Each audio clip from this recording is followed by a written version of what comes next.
Rihanna was like, I just wanted to be her. So my parents were like, be realistic. Like, you need to work. This can be a side, a hobby. She won a brand new Grammy at 22 and made a whole category feel inevitable. Her song Water crashed across borders, timelines, and playlists, proof that a Joburg sound could dominate the world. But applause doesn't rewrite confusion, and numbers don't mute noise. Tyla's greatest victory opened the door to her hardest year. Interviews clipped into memes, a word that meant pride at home turning into pain abroad, a trophy she didn't want to hold becoming the internet's favorite personality test, and a lawsuit that dragged her biggest song back into the courts. She didn't just learn how fast a hit can travel, she learned how fast a narrative can run ahead of you. Water wasn't a slow burn, it moved like an algorithm with a heartbeat. Dance challenge firepower, Amapiano bones, pop instincts, and R&B shimmer. By late 2023, it was charting high across the globe and owning the US Afrobeat Songs chart. In early 2024, Tyla stepped into history as the first ever winner of the Grammy for Best African Music Performance. That sentence alone felt like a shift. A South African newcomer planting a flag in a new category and carrying her sound onto the biggest stage. The moment was huge. The expectations were bigger. But when a wave lifts you that quickly, every small wobble looks like a collapse, especially online. Before festival wristbands and glossy magazine spreads, there was a TikTok video. Bantu knots tight, beadwork bright, and a line that felt ordinary back home. I am a colored South African. In her world, that word isn't a slur. It's a lived mosaic. Families with Zulu, Khoi, Indian, Malay, Irish threads all woven together. It's a census box, a neighborhood rhythm, a way aunties introduce you at weddings. But the internet didn't meet the word in her world. School me on these debates that they be having about your identity as a South African colored person. What does that even mean? Can we not? Por favor. Oh, I like that. We keeping that in the interview too. I like when they talk from the back and say we can't. I like that. I like that. That's good. That's even better. Next, please. That's even better. When the clip resurfaced, it didn't arrive with footnotes. US timelines read the spelling, not the history. To many Americans, colored is museum glass, signs above water fountains, a word soaked in harm. The disconnect wasn't about syllables, it was about archives. 2 different countries, 2 different timelines, one identical word bursting with different memories. What happened next is exactly how culture travels online. Context gets cropped. 10 seconds becomes a verdict, and the comments finish the sentence for you. Some viewers argued she was sidestepping blackness while still cashing in on black culture. South Africans pushed back, saying the US was judging with the wrong dictionary and refusing to learn hers. Neither side felt heard, both sides got louder. Tyla tried to explain on camera later and in short posts how identity can shift with geography. At home, she's colored. In broader terms, she's also black. In industry rooms, she's mixed. On stage, she's an artist. All true, none tidy. The internet rarely rewards nuance, and the more careful the phrasing, the more people insisted they already knew what she meant. There's a quieter layer here. Visibility changes vocabulary. A word you grew up with becomes a billboard the moment you go global. Fans don't just consume the music, they audit the language. And when a term carries opposite histories, the comment section treats it like a loyalty test you can only fail. Brands, blogs, and think pieces piled in. Some framed it as a teachable moment. Others used it as proof of attitude. Meanwhile, the clip kept looping, stripped of everything except hair, a necklace, and a caption that was never built to travel. She wasn't arguing theory, she was naming home. But once the clip escaped home, the meaning followed the audience, not the author. Could a longer, cleaner explanation have cooled it down? Maybe, or maybe not. The internet doesn't always want answers, it wants angles. And by the time a PR statement is ready, the narrative is already sprinting.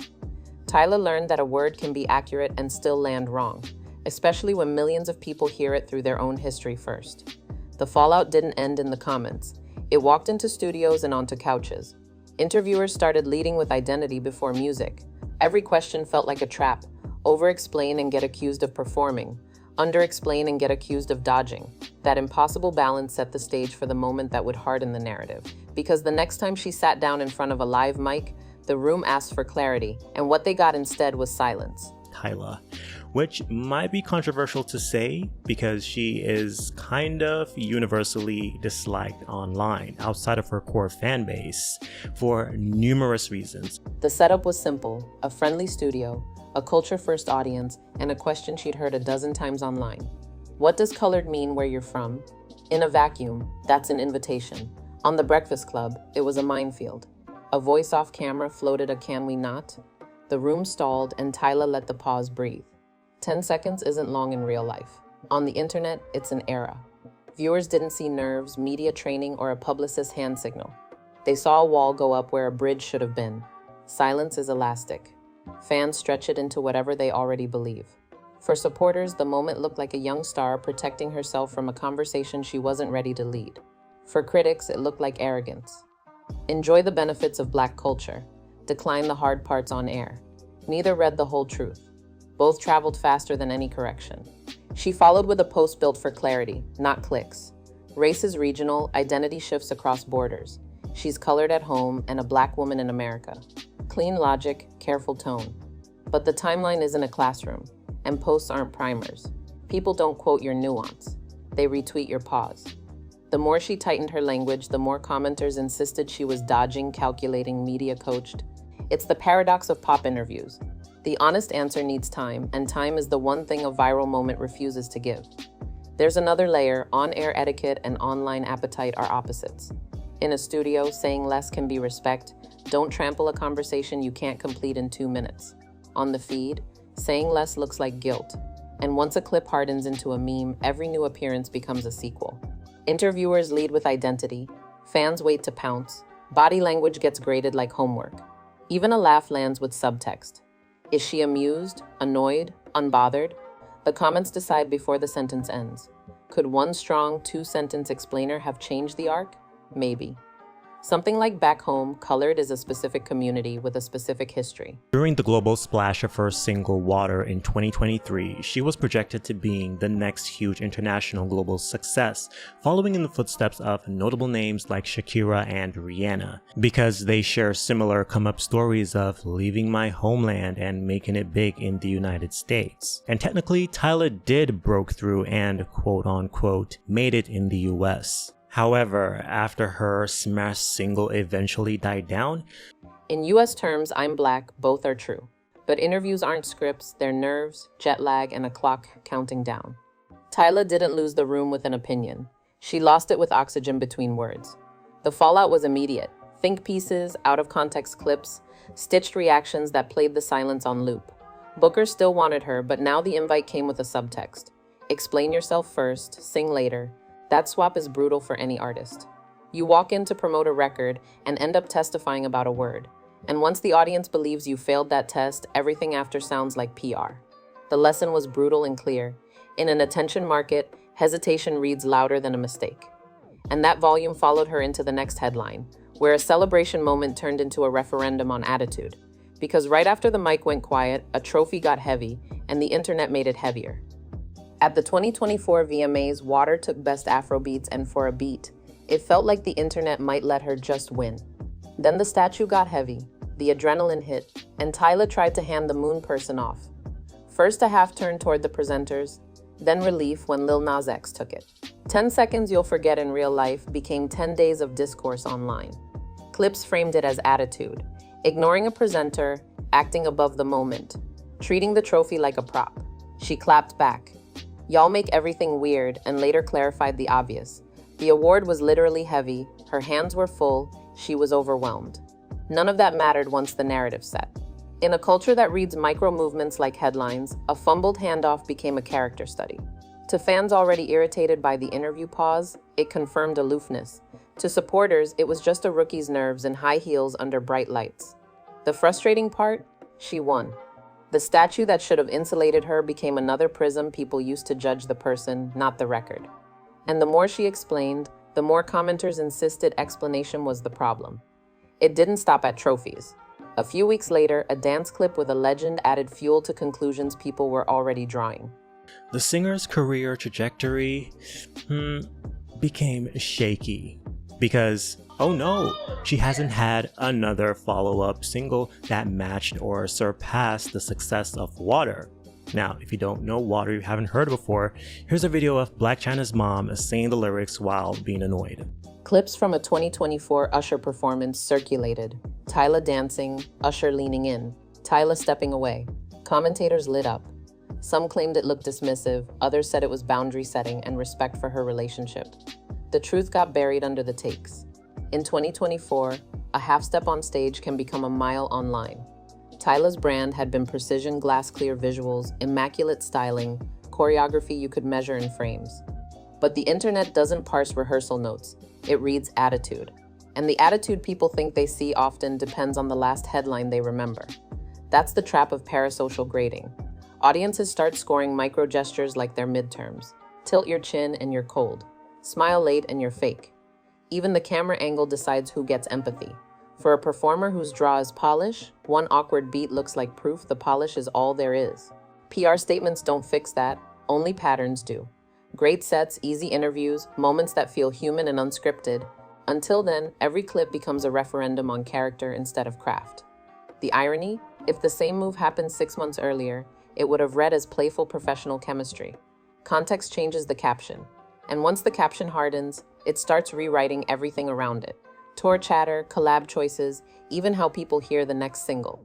Meanwhile, away from the clips, the scoreboard that actually matters, charts, tickets, and first-week math, was writing its own story. Tyla's debut landed at number 24 on the Billboard 200 with roughly 24,000 first-week units, respectable for a first album from a brand-new global act. But virality rewrites expectations. When a single bulldozes TikTok and racks up plaques, people expect day-one superstar math. Anything short of that gets framed as underperforming, even if the baseline says otherwise. Streaming-era debuts also skew weird. A colossal single can over-index on casual listeners who love one song, not the artist yet. That gap shows up later when playlists cool, when radio formats slow to add the follow-up, and when you're asking those same casuals to become ticket buyers. She's a mean girl, and the infamous industry plant title that has been attached to her image since her inception as the newest from the continent of Africa that will take the world by storm. Since that video, the microscope of scrutiny on line cancellations along with penetrating bombastic side eyes has only intensified. I don't know about you, but it appears to be Tyla's music is very much the last thing on the general public's mind. The tour didn't help the story. A real injury paused the North American leg and pushed back Europe, which robbed the album of its best converter, live proof. In this market, stages sell the next record. They also humanize the clips. Without that cadence, early theaters, word-of-mouth videos, you had to be there moments. The timeline filled in the blanks with what it already had. The interview pause, the trophy discourse, the dance clip. That's how the industry plant rumor keeps breathing. It doesn't need facts, it feeds on vibes and vacuum. There's also the genre math. Water split the difference between a Mapiano, pop, and R&B. The album asked 3 different gatekeepers to move at once. Pop radio wants an undeniable hook. R&B wants texture and vocals, and global playlists want tempo.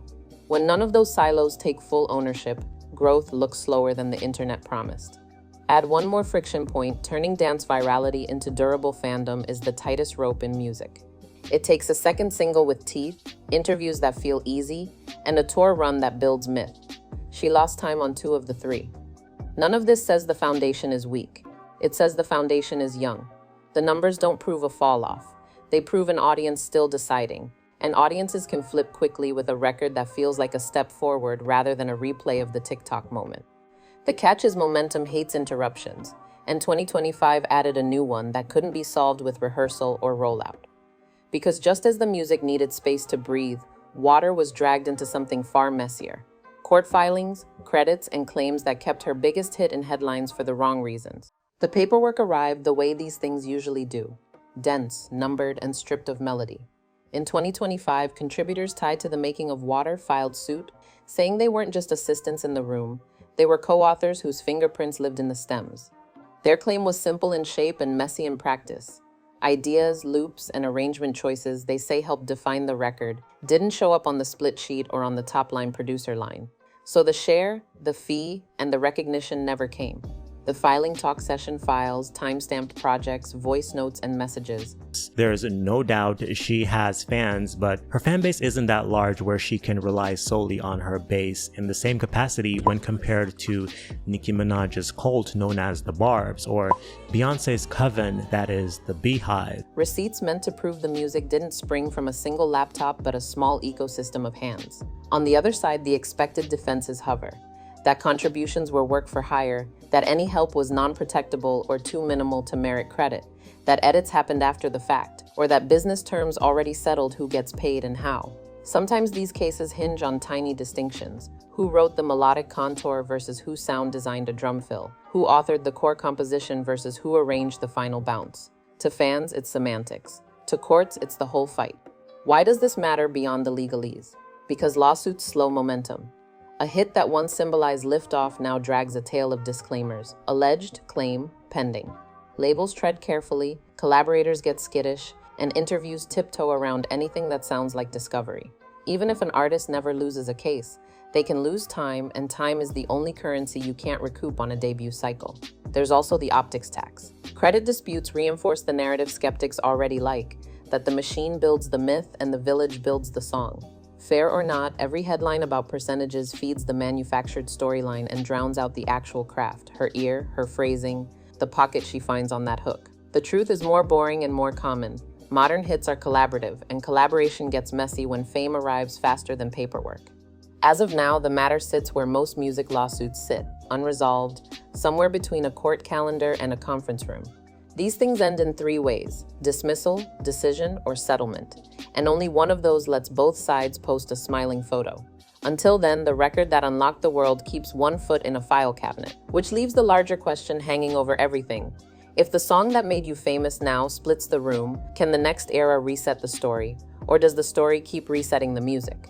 Tyla's problem was never talent. It was translation of identity, of tone, of tiny moments blown big. The past 2 years showed how global isn't the same as universal, how a word can change meaning when it crosses oceans, and how a pause in an interview can outtrend a platinum plaque. The win is real. The backlash is real. The lawsuit is real. The path forward is also real. A tighter story in her own words. Fewer posts that sound like clapbacks, and beats that feel like evolution rather than repetition. Reinvention isn't optional in pop, it's oxygen. The question isn't whether she can rise again, it's whether she'll let the next chapter be written by the music and not by the comments.